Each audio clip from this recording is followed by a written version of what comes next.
এই প্রচণ্ড গরমে শরীর সুস্থ রাখতে বানাতে পারেন এই দুইটি সহজ হেলদি ড্রিঙ্কস সম্পূর্ণ চিনি ছাড়া।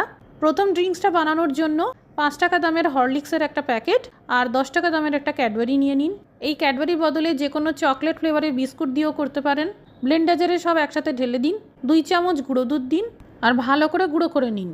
এবার একটা পাকা কলাকে এইভাবে ছোট ছোট করে কেটে দিয়ে দিন, 4টে বরফের টুকরো আর আধা কাপ লিকুইড দুধের সাথে 1.5 কাপ ঠান্ডা জল মিশিয়ে দিয়ে দিন আর ভালো করে ব্লেন্ড করে নিন। বাচ্চা থেকে বড় সকলেই এই ড্রিঙ্কস ভীষণ পছন্দ করবে। এবার দ্বিতীয় ড্রিঙ্কসটা বানানোর জন্য নিয়ে নিন পাকা পেঁপে আর পাকা কলা। ব্লেন্ডারে দিয়ে দিন আমুলিয়া গুঁড়ো দুধ 2 চামচ মতন দিয়ে দিন। চিনির বদলে সাদা মিছরি, গ্লুকন-ডি বা মধু যে কোনো একটা দিতে পারেন। হাফ কাপ লিকুইড দুধের সাথে 1.5 কাপ ঠান্ডা জল মিশিয়ে দিয়ে দিন, ভালো করে একসাথে ব্লেন্ড করে নিন। তৈরি হয়ে গেল 2 রকমের হেলদি ড্রিঙ্কস।